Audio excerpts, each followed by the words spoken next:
त्याचा पांडुरंगदास असे भक्ताचे घरी कामेन सांगता करी अनाथाचा बंधू असे अंगी हा संबंधू असे भक्ताचे घरी कामेन सांगता करी तुका म्हणे भावे देवा सत्तारा बवावे असे भक्ताचे घरी कामेन सांगता करी विठ्ठल विठ्ठल विठ्ठल विठ्ठल विठ्ठल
गुरुर साक्षात् परब्रह्म तस्मै श्री गुरवे नमः।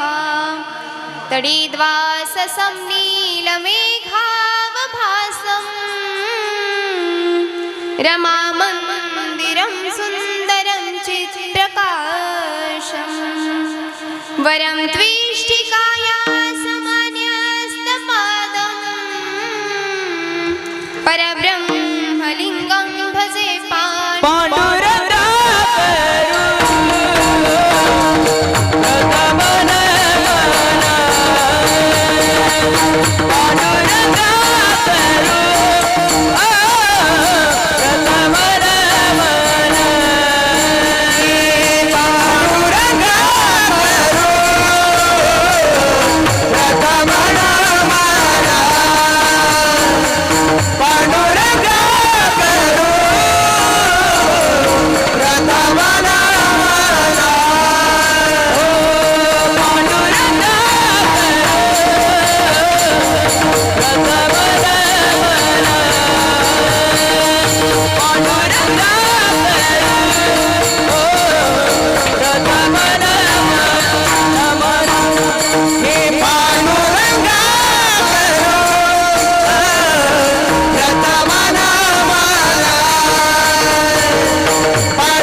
संचिया त्यांच्या कृपादाने कथेचा विस्तार बाबाजी सद्गुरु दास तुका कलावज्ञ जिओ धरार्थावतारं कलांकं कतेजोधिकामोधिवक्त्रं खलानीशवादापनोदाहदक्षं समाधिस्थमूर्तिं भजे ज्ञान हाय नमो ज्ञानेश्वरा नमो ज्ञानेश्वरा नमो ज्ञानेश्वरा नमो ज्ञानेश्वरा ज्ञानेश्वरा नमो ज्ञानेश्वरा नमो ज्ञानेश्वरा नमो ज्ञानेश्वरा निवृत्ती उदारा सोपान देवा निवृत्ती उदारा सोपान देवा निवृत्ती उदारा सोपान देवा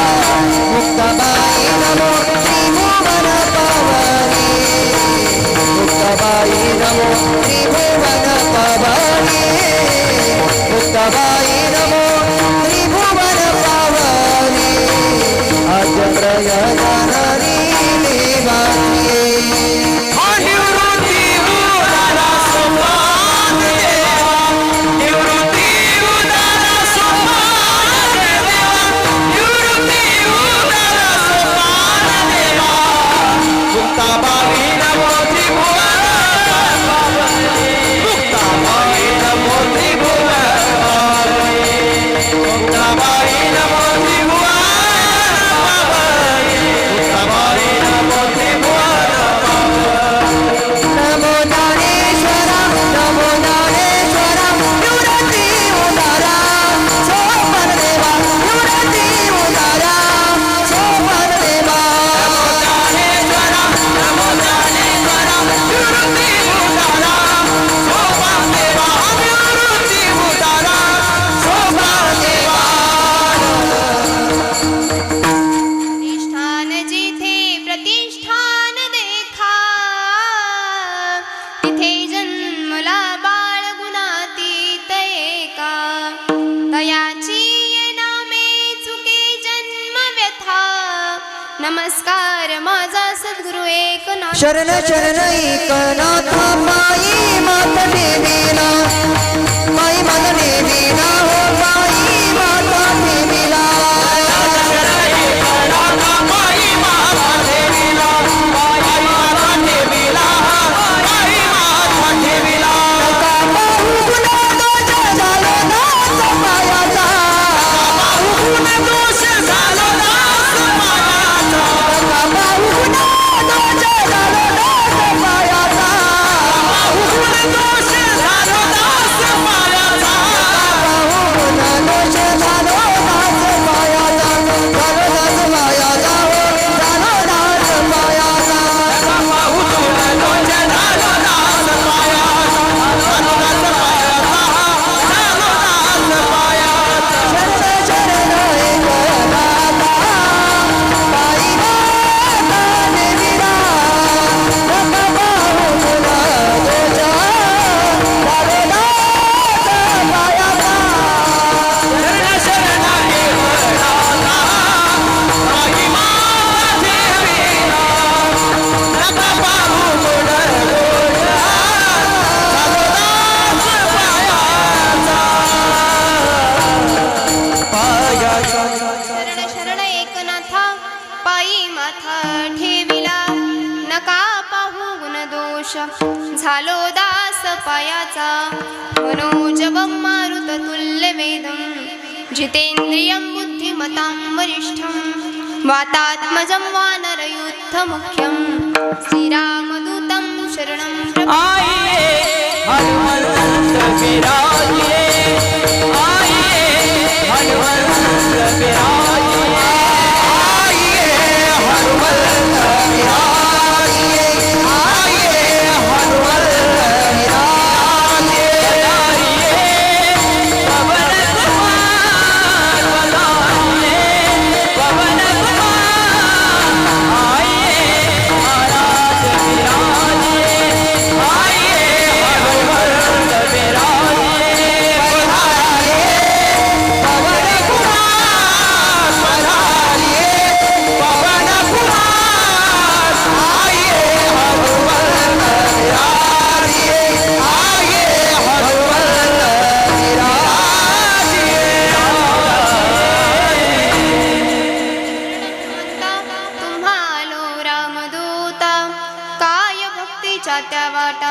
मज दावा व्यासुभटा चलो आओ जी पवन कुमार पधारो हरि गिरे चलो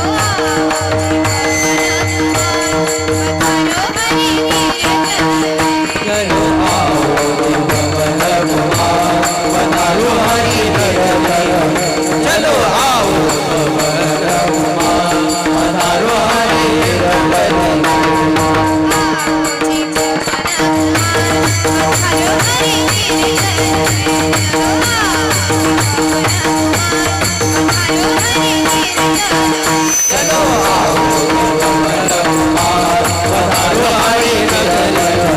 चलो आओ पवन कुमार पधारो हरि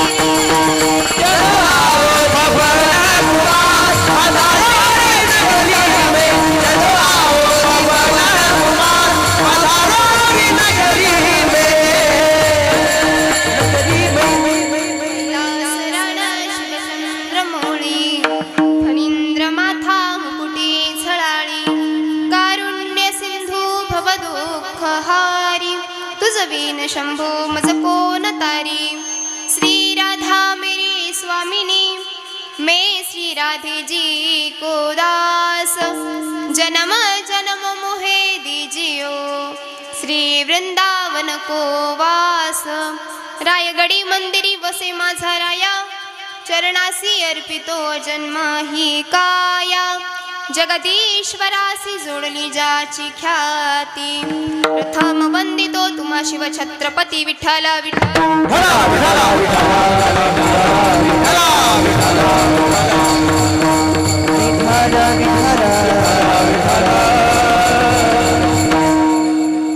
चित्ती नाही आस त्याचा पांडुरंग दास असे भक्ताची घरी कामे न सांगता करी प्रस्तुत प्राप्त प्रसंगी प्राप्तस्थळी कीर्तन रूपी सेवेकरता निवडलेला अभंग संत श्रेष्ठ वैराग्याचे मूर्तिमंत पुतळे असणारे जगद्गुरु तुकोबराया यांचा 4 चरणाचा हा अभंग आणि या अभंगातून संत तुकाराम महाराज तुम्हा आम्हाला सांगताय भाव कशा प्रकारे असावा भाव केल्यानंतर जो भक्ताला भक्तत्व प्राप्त होतं त्यातून भगवान परमात्मा त्यांची कशा रूपाने सेवा करतो एवढंच नव्हे तर तुमच्या आमच्या चित्तात आस कशाची असली पाहिजे आणि कशाची नसली पाहिजे कोणती आस असल्यानंतर भगवान परमात्मा तुमची आमची कामे करतो आणि कुठली आस नसल्यानंतर भगवान परमात्मा तुमची आमची कामं करत नाही विठ्ठला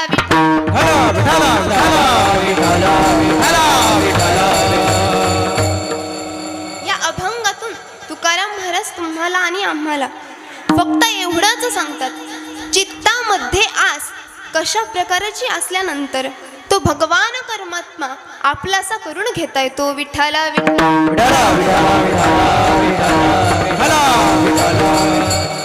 अभंगाच्या भावार्थाकडे वळण्यापूर्वी अल्पसा परिहार द्यायचा तो म्हणजे असा आपल्या या माव गावामध्ये चालू असलेला अखंड हरिनाम सप्ताह आणि कथा कोणती चालू आहे शिवपुराण कथा चालू आहे या सप्ताहाचा आपण गेले 3 दिवस झाला आनंद घेतोय आज 4था दिवस बरोबर ना आज 4थ्या दिवसाची सेवा माझ्या वाटेला आली आणि यातून तुम्हा सर्वांचा आनंद उत्साह किती अट्टहासाने तुम्ही या भगवान परमात्म्याची सेवा करताय हे दिसून येत आहे विठ्ठला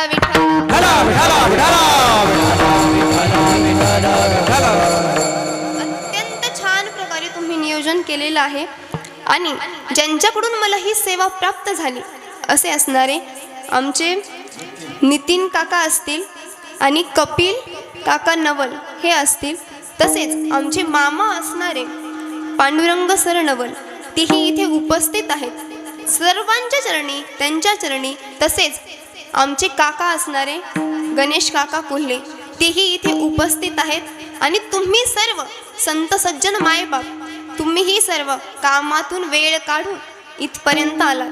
कारण आता जो युग चालू आहे त्यामध्ये कुणीही आपला कामाचा वेळ सोडून व्यतिरिक्त वेळ घालत नाही. परंतु तुम्ही या ठिकाणी आलात कशासाठी? माझ्यासाठी का? नाही. त्या भगवान परमात्म्याचं नाम तुमच्या कानावरती पडावं, त्या भगवान परमात्म्याचं चिंतन तुमच्या कानावरती पडून तुमचे कान तृप्त व्हावे एवढंच नव्हे, तुमच्या आमच्या जीवनाचं सार्थक व्हावं म्हणून तुम्ही इथपर्यंत आलात. विठ्ठला विठ्ठला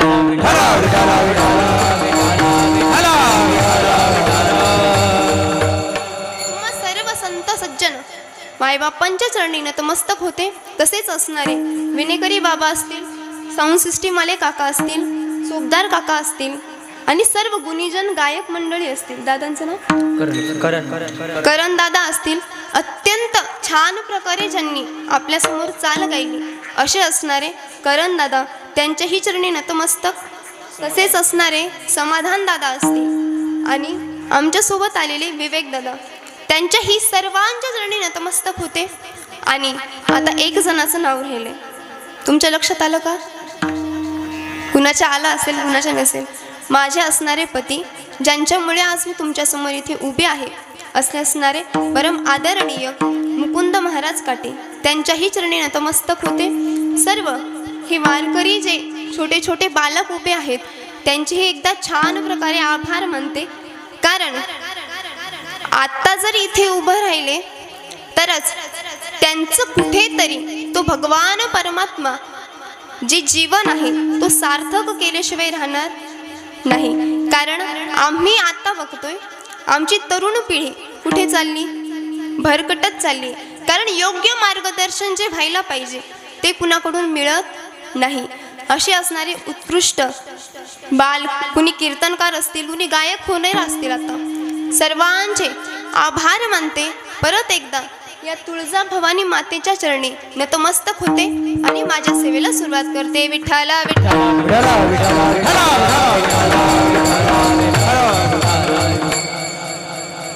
चित्ती नाही आस त्याचा पांडुरंग दास, असे भक्ताची घरी कामे न सांगता करी. तुकोबराया म्हणतात ज्याच्या चित्तात आस नाही त्याचा दास कोण होतो? तर तो भगवान परमात्मा होतो. मग आस कशा प्रकारची असावी आणि कशा प्रकारची नसावी? परमार्थाविषयी जर आस असेल तर निश्चितच असणारा भगवान परमात्मा सुद्धा दास होतो. म्हणून तुकोबराय म्हणतात फक्त दास होऊन काय करतो? तर त्या भक्तांच्या घरची कामे करतो. काम म्हणल्यानंतर सर्व कामे आली. भक्तांचं कुठलंच काम करायला देव मागे पुढे पाहत नाही. अनाथाचा बंधू असणारा तो भगवान परमात्मा होतो. बघा संतांनी सुद्धा बंधू म्हणजेच भावाच्या नातेला उच्च स्थान दिले. तुकोबराया म्हणतात तुम्ही चित्तात आस धरू नका, मग आपोआपच तो असणारा भगवान परमात्मा तुमचा दास झाल्याशिवाय राहणार नाही. विठ्ठला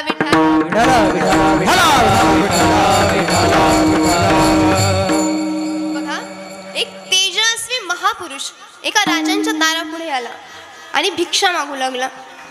भिक्षा मागण्याकरता आल्यावर त्या राजाने बघितलं आणि विचारात पडला आता यांना भिक्षा द्यावी तरी कोणती. ते आपल्या आईकडे गेले आणि म्हणाले राजमाता दारापुढे एक भिक्षुक आलाय, पण त्याचं तेजस्वी रूप पाहून आम्हाला तर तो खूप जो कोणी सूर्याच्या तेजालाही लाजवेल असा तो महापुरुष आहे आणि तो आपल्याला भिक्षा मागतोय. आपण त्याला काय द्यायला पाहिजे? ती राजमाता होती महाराज. कारण त्यांनी अधिकार ओळखला. त्या राजांच्या सांगण्यावरून त्या साधूचा अधिकार ओळखला आणि त्यांना म्हणाले एवढाच तेजस्वी पुरुष आहे तर आपण काय करू? आपणच त्याच्या भिक्षेमध्ये जाऊ.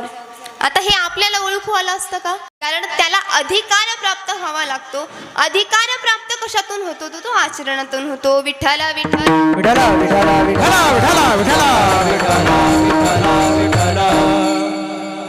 आपल्याला जर अधिकार प्राप्त करायचा असेल तर आपल्यालाही आचरण त्या प्रकारचं ठेवावं लागेल. तेव्हा जाऊन तो अधिकार प्राप्त आपल्यालाही होईल. त्या राजमातेला तो अधिकार प्राप्त होता. त्यांनी ओळखलं. इतका तेजस्वी पुरुष म्हणल्यानंतर राजांना सांगितलं आपणच त्याच्या भिक्षेमध्ये जाऊ. आता हा विचार केल्यानंतर राजाने कोरा कागद घेतला बघा. सर्व त्यांचे जे जे काही आहे त्यांच्याकडे सर्व एका कोऱ्या कागदावरती लिहून त्या साधूच्या त्या पुरुषाच्या झोळीत टाकून दिलं आणि म्हणाले आमच्याकडे जेवढी काही धन संपत्ती होती ती सर्व आम्ही याच्यावर लिहिली. शिक्कामोर्तब केला, सही केली आणि हे तुमच्याकडे दिला. आता हे सर्व तुमचं झालं. तुम्हाला भिक्षाच पाहिजे होती ना, ही घ्या, आम्ही एवढी मोठी भिक्षा दिली. आपण तर खरा साधू ओळखत नाही महाराज. आपण काय करतो, एखादा जर पुरुष आला, माणूस आला, साधू आला, भुंदू बाबा असेल, त्यालाही आपण जवळ करतो. तो लगेच सांगायला सुरुवात करतो. खरे जे संत असतात ते फक्त तुम्हाला आम्हाला हिताचाच मार्ग सांगतात, परंतु जे फक्त नावापुरते साधू असतात ते आपल्याला आपल्या योग्य मार्गावरून दूर केल्याशिवाय राहत नाहीत. विठ्ठला विठ्ठला विठ्ठला विठ्ठला विठ्ठला विठ्ठला विठ्ठला विठ्ठला. आणि आपल्याला इथेच चूक होती आपली, हेच आपल्याला ओळखू येत नाही. एखादा भोंदू बांबा आला, लगेच तो आपल्याला सांगायला सुरुवात करतो बाई तुझा स्वभाव लय चांगला आहे बरं का, तुझ्या जावाचा जरा खडूस आहे, तुझे आणि तुझ्या जावाचे सतत भांडणं होतात, बरोबर ना. तू विचारतो देखील, झालेलं आहे ना तुमच्यासोबत, नाही का झालं? मग तुम्ही अधिकारी आहेत वाटतं, तुम्ही ओळखता अधिकार. एखादा भुंदू बांबा येतो आणि तो आपल्याला विचारतो, सांगतोही तुमची सासू काय करते, आपण अगोदर सांगतो हे करती. हो मला माहित आहे बाई, तुझ्या सासूच्या तुझ्याही भांडणं होतात ना, तुझ्या नवऱ्याच्या खिशात पैसा टिकत नाही, तुझा नवरा फार भोळा भाबडा आहे. आपण काय म्हणतो, हो हो या या बाबा चहा करते चहा करते, जेवू घालणे इतकी आपली तयारी असते. आणि खरे साधू आले ते आपल्याला हिताचा मार्ग सांगत असतील, ते तेवढं ऐकायला आपल्याकडे वेळ नाही. आम्ही म्हणतो आम्हाला एवढंच काम नाही, शेतात जायचे, खुरपणी राहिली, कापूस राहिलाय, बरोबर ना. इथे आपण चूक करतो, अधिकार ओळखू येत नाही म्हणून. त्या राजमातेला अधिकार ओळखू आला, त्यांनी भिक्षेमध्ये ते टाकलं. त्या साधू बाबा ही अधिकारी होते. त्यांनी तो कागद घेतला, पूर्ण वाचला, काय काय दिलंय, जेवढी काही धनसंपत्ती त्या राजाकडे होती सर्व धनसंपत्ती त्याने कागदावर लिहून दिलेली त्या साधूने वाचली. वाचल्यानंतर त्याच्या डोळ्यातून टप टप टप टप अश्रुधारा वाहू लागल्या. म्हणाले राजा आम्हाला हे नकोय, आम्ही खरी साधू आहोत,